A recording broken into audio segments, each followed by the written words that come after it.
মায়ের শূন্য বুক কি কোটি টাকা দিয়ে ভরা যায়? আসলে পৃথিবীর কোনো কিছু দিয়ে মায়ের শূন্য বুকটা ভরা যায় কিনা আমার জানা নাই।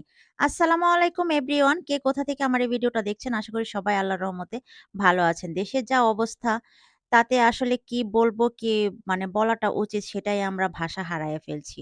কিছুই বলার নাই। আমরা যারা প্রবাসে আছি কিছুই করার নাই। শুধু চোখের পানি ঝরানো ছাড়া আমাদের আর কোনো কিছু বলার নাই, কিছু করার নাই।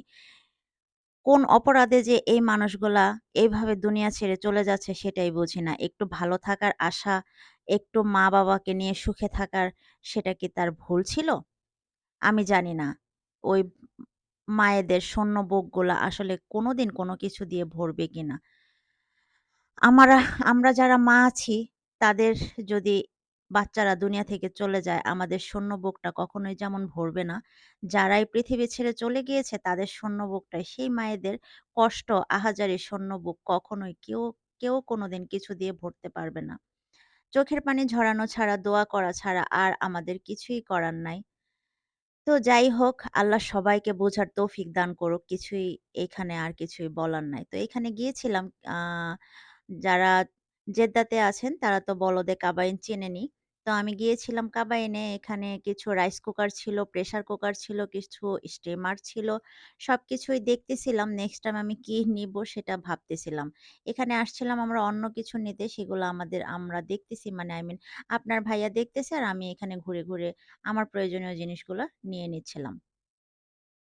তো এখানে আপনার মানে আমাদের সংসারের টুকিটাকি যা নেওয়ার ছিল এখানে কিছু নিয়েছিলাম।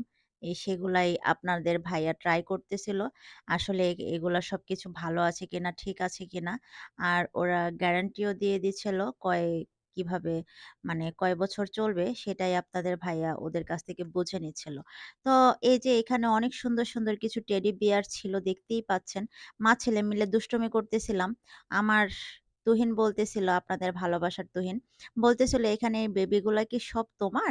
আমি বলতেছি, "হ্যাঁ, এই যে আমার বেবিটা এখানে দাঁড়ায়েই তো আছে।" তো ওদেরকে কোলে নিয়ে একটু ফান করতেছিলাম। তো যাই হোক, এখানে একটু বাচ্চাকে নিয়ে খেলাধুলা করে, তো বাচ্চা মানুষ তো যেখানেই যাবে সেখানে ওদের খেলনা লাগবেই লাগবে। একটা খেলনা পেলে মনে হয় পৃথিবীর সব সুখ পেয়ে যায় ওরা। যখনই মার্কেটে যায় তখনই কিছু না কিছু ওকে কিনে দিতেই হবে।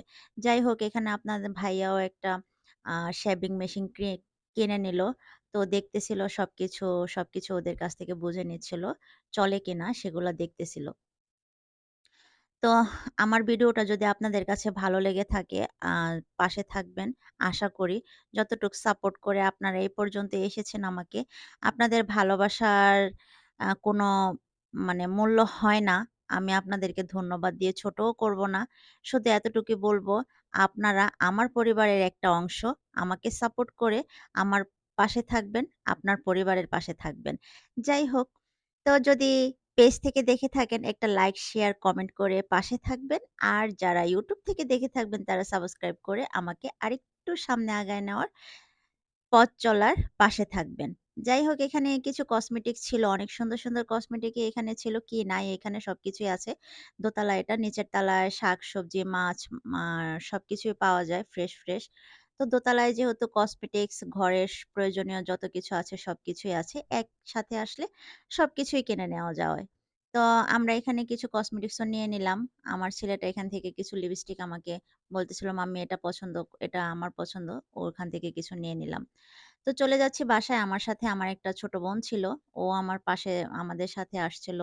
নিয়ে আসছিল আমাকে শপিং করার জন্য। সবাই মিলেমিশে শপিং করলে আসলে মজাটাই অন্যরকম। আমি সবসময় বলি আমরা খুব ফানি করি। মানে আপনার ভাইয়া খুব ফানি একজন মানুষ। খুব মজার একটা মানুষ, যা বলার হুম, আমি সবসময় এই কথাটা বলি। উনি খুব হাসিখুশি থাকতে বেশি পছন্দ করে। যাই হোক, এখানে এই যে আমি এগুলো দিয়ে দিলাম কাউন্টারে। তো এই যে ও তো ওর খেলনা নিয়ে ব্যস্ত। ওটাকে কিভাবে সেভ করবে, ভেঙে যায় কিনা, কি করবে সে বুঝতেছে না। তো বাচ্চাদের এই খুশিগুলো আসলে অন্যরকম একটা মজা লাগে দেখতে। বাসায় চলে আসলাম। বাসায় চলে এসে এই যে ও ভাইয়াকে বলতেছে, "ভাইয়া আমাকে একটু দেখায় দাও এটা কিভাবে কি?" ও তো সবসময় গাড়িগুলা অনেক বেশি পছন্দ করে। মনে হয় সব ছেলেরাই এরকম গাড়ির প্রতি আকর্ষণটা বেশি থাকে। আমার ছেলেও তার ব্যতিক্রম না। এখন ওরা বক্সটা খুলতেছিল আর ওর ভাইয়াকে অনেক কিছু বলতেছিল, মজা করতেছিল, খুব দুষ্টুমি করে। আর আপনারা জানেনই তো যারা আমার ভিডিও রেগুলার দেখেন, সবসময় তুহিনকে আপনারা দেখেন। অনেক সময় আপনারা আমাকে ইনবক্স করেন কখনো না দেখলে যে, "আপু তুহিন কেন নাই? তুহিন কোথায়? ওকে কেন আপনার ভিডিওতে আনা হয় না?" তো চেষ্টা করি সবসময় ওকে আমার পাশে রাখার জন্য, আমার ভিডিওতে রাখার জন্য, আপনাদের জন্য। আপনাদের ভালোবাসার তুহিনকে। যাই হোক এখানে ও আনবক্সিং করে ফেলল খেলনা এগুলা। দেখতেই পাচ্ছেন। ওর ভাইয়ার সাথে খুব বেশি মানে ফান করে, মজা করে। ও খুব হ্যাপি এই ছোট্ট একটা খেলনাতে। আমরা মেয়েরা জানি না মেয়েরা কিসেতে এত পছন্দ। আমি তো ছোটবেলায় মানে পুতুল অনেক পছন্দ করতাম। আর আমার ছেলেকে দেখতেছি গাড়ি খুব পছন্দ করে। তো যাই হোক এখানে কি নিয়ে আসলাম এই যে দেখাচ্ছি এখানে একটা আয়রন ছিল এখানে শেভিং মেশিন আর ২ টা ব্লেন্ডার। একটা জুসার ছিল, একটা ব্লেন্ডার ছিল। আমরা যেহেতু প্রবাসে থাকি তো শক্ত কোনো মানে চালটা তো সবসময় আমরা বাসায় কোথাও থেকে গুঁড়া করতে পারি না। তো বাসায় যেন গুঁড়া করতে পারি সেজন্য একটা ব্লেন্ডার নিয়ে আসলাম। আর এখানে আরো টুকিটাকি ছিল এই যে এই কালোটা দেখতেছেন এটা চাল ব্লেন্ডার করার যেকোনো শক্ত জিনিস ব্লেন্ডার করা যায় এটাতে। তো এখানে ছিল ডিম, এখানে ছিল ১ কার্টন আম, আয়রন ছিল। তারপর আরো টুকিটাকি ঘরের অনেক কিছুই কিনে নিয়ে আসলাম। ভালো লাগলে লাইক, কমেন্ট, শেয়ার করবেন। আল্লাহ হাফিজ।